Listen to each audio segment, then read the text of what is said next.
Well, first, let me thank our student musicians, Amy Dofer, Alec Patza, Dan Erickson, and Jack Doche.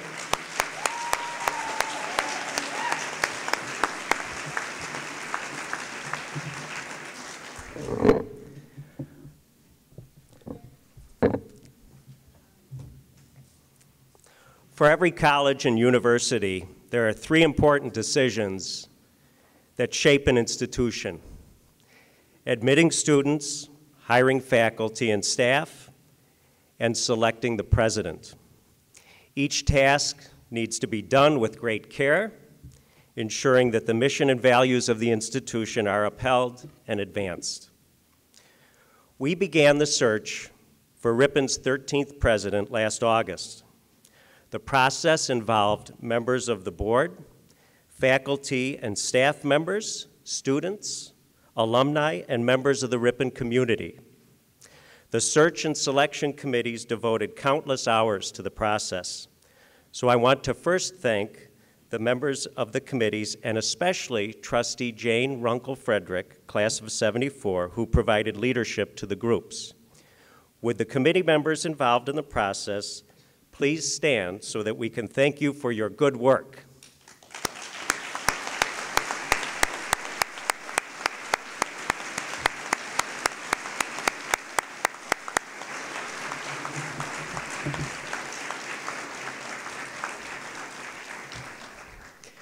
Before introducing Ripon's new president, I want to publicly say that Ripon's reputation is strong. The presidential candidate pool was extraordinarily impressive and diverse. There were many well-qualified candidates. One candidate, however, stood head and shoulders above the others, a candidate who had the skills and passion to uphold and advance Ripon's mission. I am pleased to announce that the Ripon College Board of Trustees unanimously endorsed the appointment of Dr. Zach Massetti to serve as Ripon's 13th president, effective July 1. Before welcoming him to the podium, I want to share with you some personal comments. Dr. Massetti was selected not only for his intellect, his professional accomplishments, and his administrative skills. He was selected for the personal qualities and values he possesses, values that we hold dearly at Ripon. Dr. Massetti understands the value of community. He understands what it means to be more together. He understands what it means to lead. He understands what it means to be passionate about academics, athletics, and the arts. He understands what it means to support students and listen to alumni. As you get to know him and his wife, Julia, you will see why our decision was unanimous. I have had several conversations with Dr. Massetti during the past few months. His passion for and his commitment to higher education was genuine. He understands that we live in a global community that necessitates wider understanding of other cultures. You could say he was raised in a global community. His mother and father served as Peace Corps volunteers in Brazil. He brings a perspective and an experience that will position the institution for growth and our students for success. Dr. Zach Massetti is currently the Dean of the College of International Studies at the University of Oklahoma, where he also holds posts of Vice Provost for International Programs and the William J. Crow Chair in Geopolitics. Prior to his tenure in Oklahoma, Dr. Massetti served as the first director of the Center for the Study of Democracy and held a tenure-track position in the Political Science Department at St. Mary's College of Maryland, where he was recognized with the Faculty Service Award and the Faculty Student Life Award, reflecting his commitment to mentoring students and contributing to their growth in and out of the classroom. Dr. Massetti holds a bachelor's degree in American history and Italian language from Bowdoin College in Maine, a master's degree in international relations from Johns Hopkins University, and a PhD in politics from the New York University. His professional career also includes service with the U.S. Senate Select Committee on Intelligence, the United Nations as a public information officer, and as a researcher and producer with CNN for senior Washington correspondent Judy Woodruff. In accepting the presidency here at Ripon, Dr. Massetti comes full circle with his own undergraduate experience as a student at Bowdoin College, where a liberal arts education is the core experience for students, where citizenship and community matter, where faculty, staff, and community members are more together. Under Dr. Massetti's leadership, I have no doubt that we will become more together. Please join me in welcoming Dr. Massetti, his wife Julia, and their children Sam and Jules.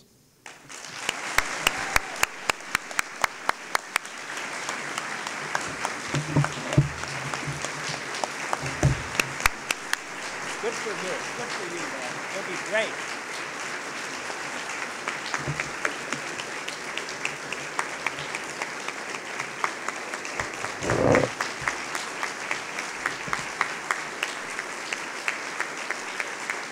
Thank you. Thank you. Thank you, Bob, and good afternoon to all of you. It is a great honor to be selected the 13th president of Ripon College. I feel, and as does my family, a great sense of humility to be asked to lead one of America's great liberal arts colleges. 161 years, after all, is a long time. All of you, students, faculty, staff, alumni, trustees, and community, and me now as well, are keepers of a noble mission: to prepare students for diverse interests, for lives of productive, socially responsible citizenship. So to persevere and thrive since 1851 requires people who care about the place and want to leave it better and stronger, an institution for tomorrow's students. And Ripon is fortunate to have Bob Kirkland as the chair of its Board of Trustees. So Bob, thank you.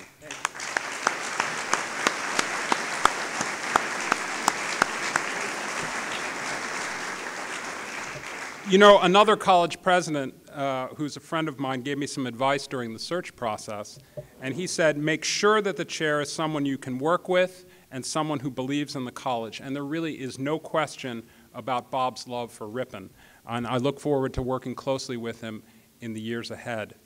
I'd also like to thank the members of the Board of Trustees who are here, who join us from around the country today. Your commitment to Ripon makes a critical difference. I'd also like to recognize Jane Frederick, who Bob recognized as well, and the members of the search committee. I'd like to thank them for their hard work. And well, I guess I'd like to thank them for choosing me. As the presidential search process was nearing an end, I had a really good feeling, but I told my wife we really shouldn't get our hopes up too high. And then I admitted, sort of in the same breath, that I'd be really disappointed if it didn't work out at Ripon. It all just seemed too perfect to me in some respects. A small college with a commitment to academic excellence in a beautiful setting with a strong tie to the community. From the people I met on the visit I made here, the faculty, the staff, the community members, students, you could quickly perceive a strong sense of place, a desire to tell the world that a Ripon education is something special. It changes people's lives. It broadens horizons in the classrooms, on the playing fields, and in the friendships formed, no doubt, in snowy afternoons unlike today in the Commons. I am excited, as is my family, and proud to join the Ripon community. I'm particularly pleased to be able to work with Jerry Seaman, who has served this year as interim president. So thank you, Jerry. I assume you're here, yes? Thank you, Jerry.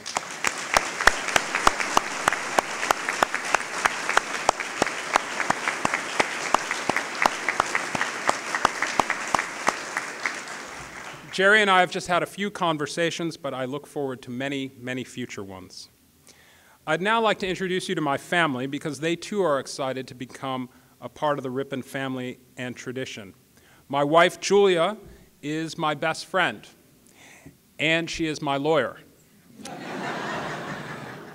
It is helpful, by the way, just so that you all know this, it is helpful, by the way, just for the record, to have a spouse who specializes in higher education law when you are negotiating a presidential contract. Comes in handy. Julia is an Alabamian by birth, but the southern accent thing only comes out when we go south of the Mason-Dixon line, so I think we are safe in Wisconsin. She is a cyclist, a swimmer, and a master Sudoku player. I sometimes wonder if the sun will actually rise in the morning if the daily Sudoku is not completed by 7 a.m., so good to know. My two sons, who are also with me on the stage here, Sam, who is age 10, and Julius, who goes by Jules, age 7, are great kids. I have had to field some questions about whether we now have to support the Packers and the Brewers and the Bucks. The answer? Only in public. I am very proud of both of them. Sam is a reader, and he loves geography. He recently won his school's National Geographic GeoB. He also plays the piano and has a nice jump shot. Jules is a blue belt in Taekwondo who plays the viola and is a very good soccer player. I have two other words to describe them both: Harry Potter.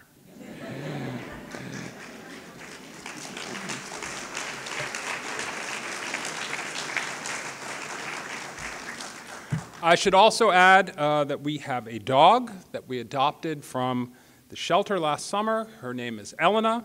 Full disclosure, she has received full tenure within our family as a child. She is also excited to be moving to Wisconsin, but could not join us today. She does send you greetings from Annie's Rough House in Norman, Oklahoma, though.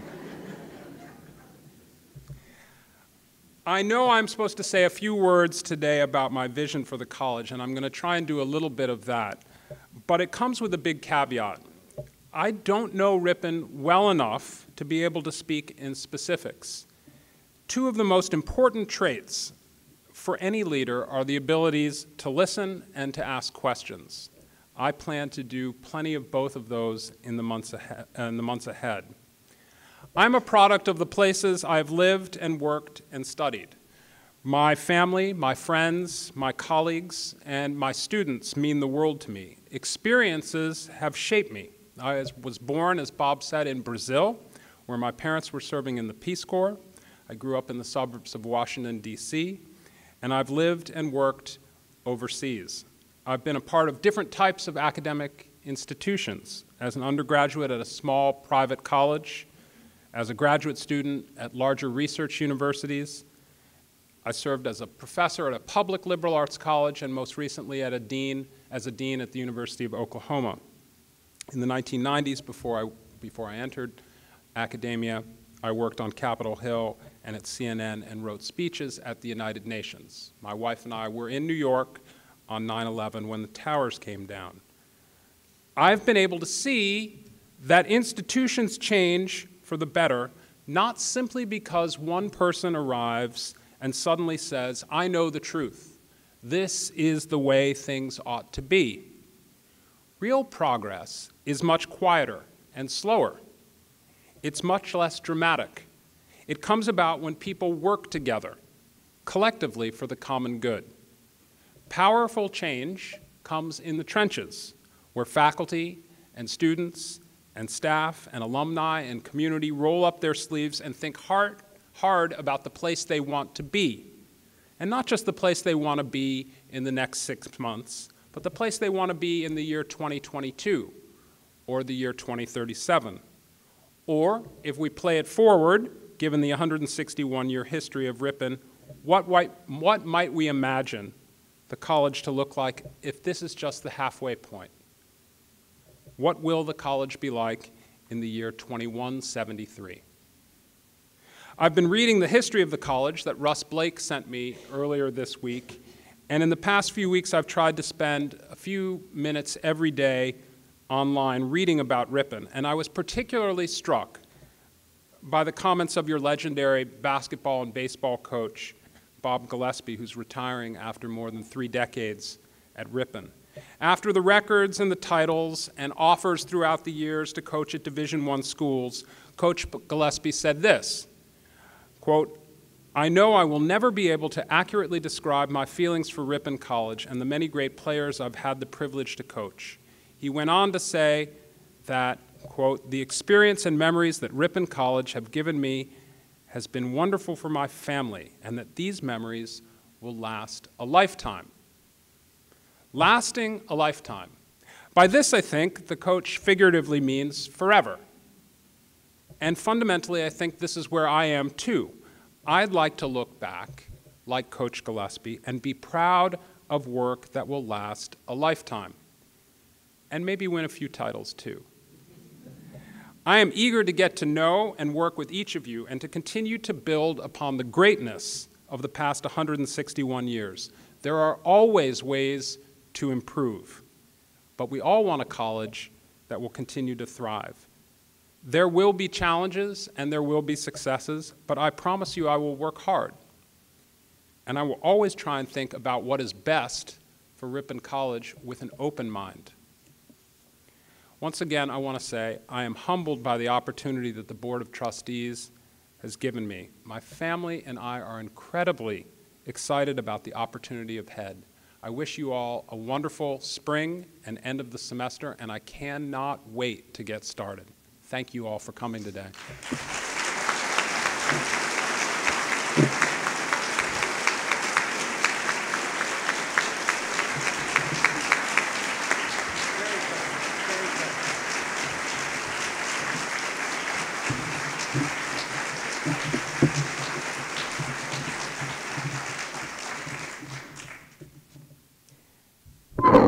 Thank you, Zach. We look forward to welcoming you and your family this summer. I invite you to join me at Pickard Commons, where you will have an opportunity to meet and visit with Dr. Massetti and his family. And if you are able to stay for lunch, please be sure to pick up a ticket at the back of the room as you head out. Finally, there will be 2 town hall meetings today with Dr. Massetti, one at 2:30 for students and at 3:30 for faculty.